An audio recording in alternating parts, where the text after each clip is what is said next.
मौजूद हैं शफकत साहब के दोस्त सैयद अली हारून शाह साहब के साथ। अस्सलाम वालेकुम सर। जी वालेकुम सलाम। कैसे आप?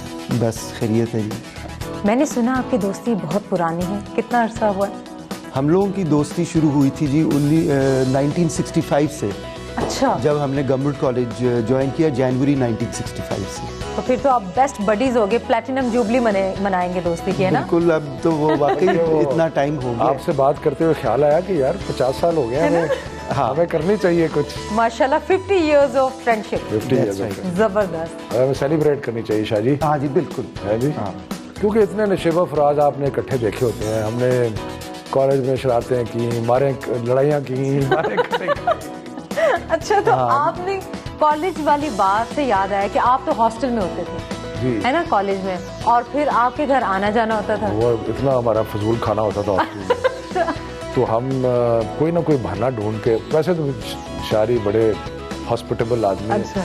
तो हम बहाना बना के यहाँ पहुँच जाते थे ताकि कुछ अच्छा खाना, माशाल्लाह इनके घर बहुत अच्छा होता था। रियली ओफ, जबरदस्त। और आंटी जो इनकी वालदा साहब हैं वो बड़ा ख्याल करती थी अपने हारून के फ्रेंड्स का। तो पढ़ाई में कैसे थे पढ़ाई में? शादी शफकत साहब? मैं हाँ मैं तो आपके दोस्त से राज की बातें पूछ रही हूँ। नहीं, हम पढ़ाई में बड़े ठीक ठाक। रियली? नहीं, अब आप ये सोचे वो बैठे नहीं है, अब बताइए। नहीं वाकई बता रहा हूँ मैं रियली? आपको। हाँ बहुत अच्छे पढ़ाई में थे। नहीं, खैर हम लोग कोई यूनिवर्सिटी में या फर्स्ट नहीं आया करते थे, but we used to do reasonably well. MA में मेरी यूनिवर्सिटी में सेकंड सेकंड ओह पोजीशन। जबरदस्त, टॉपर हैं आप तो माशाल्लाह। टॉपर नहीं, उससे जरा कम है ना, नजदीकी, टॉपर के नजदीक। तो कभी नकल वगैरह की बात होती तो नकल करवा देते थे? नहीं ना, ये नहीं, नकल नहीं करवाते थे। ये इस किस्म की बातें हम लोग लेकिन ये शाह जी ने एक इलेक्शन लड़ा, तो उसमें जब काउंटिंग शुरू हुई तो हमें शक पड़ा कि शाह साहब हार रहे हैं, तो फिर हमने डब्बे चोरी करके फेंक दिए। अच्छा शाह साहब, आप पीपल्स पार्टी में जी थे, और उसके कितने अरसे बाद आप? एमपीए भी रहे हैं। मैं एमपीए रहा हूँ जी, पीपल्स पार्टी के एमपीए रहे थे, और गुजरात से जी। और शफकत साहब भी पीपल्स पार्टी में रहे थे। मैं जी, सेनेटर था। हाँ, ये सेनेटर रहे हैं पीपल्स पार्टी में। सही। उसके बाद इन्होंने छोड़ी पीपल्स पार्टी, तो आपने कहा नहीं कि why have you left People's Party? मैं इनको कह नहीं सकता था क्योंकि मैंने इनसे पहले छोड़ दी हुई थी। अच्छा, यानी आप पहले छोड़ चुके थे? जी जी। ओके, तो फिर पीटीआई में अब आप शामिल हो गए? जी, अब हम लोग पीटीआई में हैं जी। और एक दफा वारिस रोड में इन्होंने हाँ। मेरी लड़ाई करवाई, जिसमें हमें 50 लोगों के साथ हमें लड़ लिया। हम दो थे और वो 2 क्रिकेट टीमें इकट्ठी खेल रही थी। अच्छा, तो बस फिर हो गई लड़ाई। तो फिर क्या हुआ? उन्होंने इन पे आवाज कसी, अच्छा, मेरे दोस्त को इकट्ठी कसी थी। तो मैंने कहा ऐसी की तैसी इनकी। हम अंदर चले गए, वो 50 लड़के थे, वो इकट्ठे हो गए। हाँ जी, की गल है? तो मैंने कहा कि किसने ये आवाज कसी है? एक ने कहा मैंने। उसको पता है हम 50 बंदे खड़े हैं। सही। उसने कहा मैंने की है। मैंने उसको एक लगाई, उसके बाद वो 50 हमें पड़ गए। एक इसने लगाई, एक मैंने लगाई। अच्छा। उसके बाद वो तो इतने फिर ज्यादा उन्होंने लगाई। फिर शुरू हो गए वो लोग। फिर उन्होंने लगाई। फिर उन्होंने लगाई। अच्छा, कॉलेज लाइफ में क्या ऐसा गाना पसंद था जो आप गुनगुनाते थे? कॉलेज में अकेले होते थे तो कहते थे जाने वो कैसे लोग थे जिनके प्यार को प्यार मिला। तो आपको क्या लगता था वो कैसे लोग होते थे जिनके प्यार को प्यार मिलता है? नहीं, वो तो बात समझ आ गई। खुद भी मिल गया। अच्छा, तो आप जब कैंटीन में बैठते हैं, उधर कभी कैंटीन में बैठ के खाने खाए, समोसे वगैरह, रोज कुछ ऐसी चीजें? वो तो रोज का है ना? मामूल था। और पैसे जितने देने जोक्स इस गवर्नमेंट कॉलेज में हम सुनते थे ना, नए जोक्स एवरी डे। ये नईम बुखारी साहब होते थे हमारे साथ, आफ्ताब गुल होते थे, और बड़े लोग। नवाज शरीफ साहब वैसे इंसिडेंटली हमारे क्लास में। अच्छा, जबरदस्त। अगर आपको उस वक्त पता होता आफ्टर 20 इयर्स क्या होना है, तो ख्वाजा आसिफ हमारे क्लास में। ओके। इसाकदार सागदार नाम सी I think he's a year or 2 junior I think। अच्छा, मे बी। अच्छा, तो ये लम्हात जो है, अच्छा चले, वो जो आप खाते थे कैंटीन में समोसे पकोड़े ये चीजें, उस वक्त आप पे करने के मामले में, ज़ाहिर स्टूडेंट लाइफ है, तो आप कहते हैं अच्छा चलो तुम पे कर दो, नहीं तो तुम कर दो। एक छोटी सी प्यार भरी लड़ाई होती थी, ये झगड़ा होता था? बहुत ज्यादा डच करते थे, बारी बारी अपने अपने हिस्से का। अपने अपने हिस्से करो।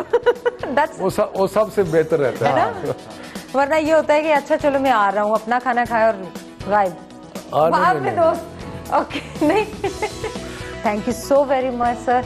और आपसे मिलकर बहुत अच्छा लगा, मज़े मज़े की गपशप हुई। अब हम जाएंगे व्यूअर्स नेक्स्ट और मुलाकात करेंगे और भी दोस्तों से किसी शादी पे। हाँ जी, शादी पे जाना है मैंने। शादी भी अटेंड करनी है और हम भी साथ साथ जा रहे हैं। सो अभी thank you so very much sir, हम जा रहे हैं शादी पे, वहाँ पे मुलाकात करेंगे आपसे।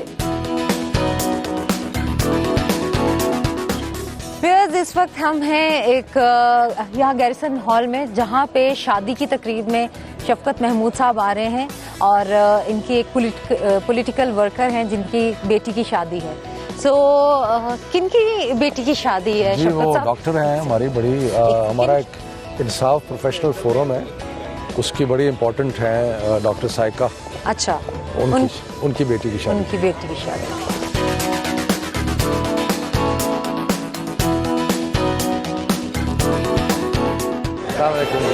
खैरियत से हैं? आप मुझे नहीं जानते, आप मेरे वोट से जीते हो।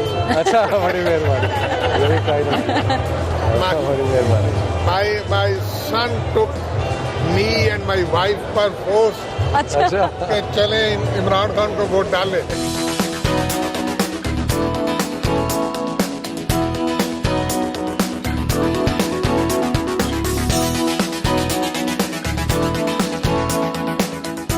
अब हम जा रहे हैं शफकत साहब के घर और वहाँ पे हम थोड़ी सी चिट चैट करेंगे।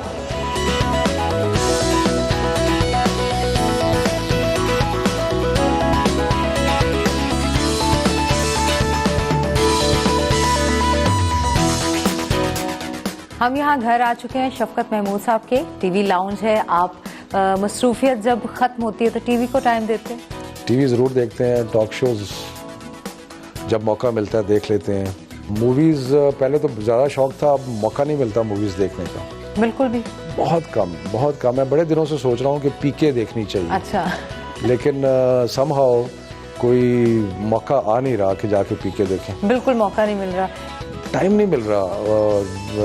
शादियाँ आजकल वैसे जिसको हम कहते हैं शादियों का सीज़न है जी, तो बहुत सारी शादियाँ हैं, तो पॉलिटिक्स में भी और सोशल लाइफ में भी सही। आपको लोगों के साथ ताल्लुक़ रखने के लिए शादियाँ अटेंड करनी पड़ती हैं। तो ये पॉलिटिकल पॉइंट ऑफ व्यू से बहुत ज़रूरी है कि शादी में ज़रूर जाना है।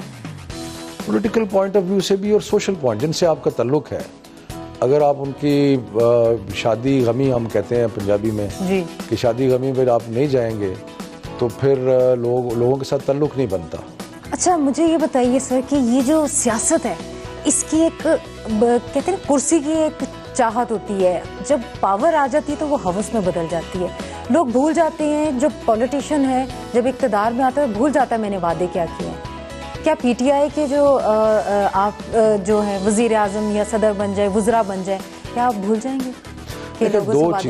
दो चीज़ें बड़ी इम्पोर्टेंट हैं और आपने दोनों चीज़ें कही हैं। एक तो ये है कि जो वादे किए हैं उनको सोच समझ के करना चाहिए, और दूसरा ये है कि आप जो भी मैनिफेस्टो बनाएं, जो भी अपने वादे करें वो ऐसे हों जो काबिल अमल हों। ऐसी बातें ना करें कि जो कल को आपको शर्मिंदगी उठानी पड़े कि जी ये हमने वादा तो किया था। मसलन नून लीग ने मुख्तलिफ औकात में कभी कहा 6 महीने में बिजली ख़त्म का बहरान ख़त्म कर देंगे, कभी कहा साल डेढ़ में कर देंगे, कभी कुछ कहा, लेकिन अब कह रहे हैं कि जी 3 साल में शायद मज़ीद 3 साल लगेंगे और उसमें भी कोई गारंटी नहीं है। तो इस किस्म की बातें क्यों करते हैं? शहबाज शरीफ साहब ने 20 दफ़ा माइक तोड़े ये कह के कि जी मैं बिजली को ये कर दूंगा, मैं वो, अब कहाँ गए वो वादे रोज़? तो उनको खिफ़त उठानी पड़ रही है। तो मेरा ख्याल है कि ये सियासतदानों को और सबको इस चीज़ पर गौर करना चाहिए, और हम इसके बारे में बिल्कुल कॉन्शियस हैं कि ऐसी कोई बात ना की जाए जो कि हम पूरी ना कर सकें। अच्छा सर, नया पाकिस्तान कैसा होगा? पीटीआई जो क्लेम करती है, दावे करती है, नया पाकिस्तान ऐसा पाकिस्तान होगा जिसमें कानून की हुक्मरानी होगी, जिसमें मेरिट होगा, जिसमें ये अकबरा परवरी और इस किस्म की चीज़ें नहीं होंगी, जिसमें करप्शन इंशाअल्लाह ताला अगर कम्प्लीटली ख़त्म नहीं होती तो बहुत मिनिमम रह जाएगी। नया पाकिस्तान असल में नेक नीति का एक दूसरा नाम है। Thank you so very much Shafqat Mahmood साहब, लवली टॉकिंग टू यू।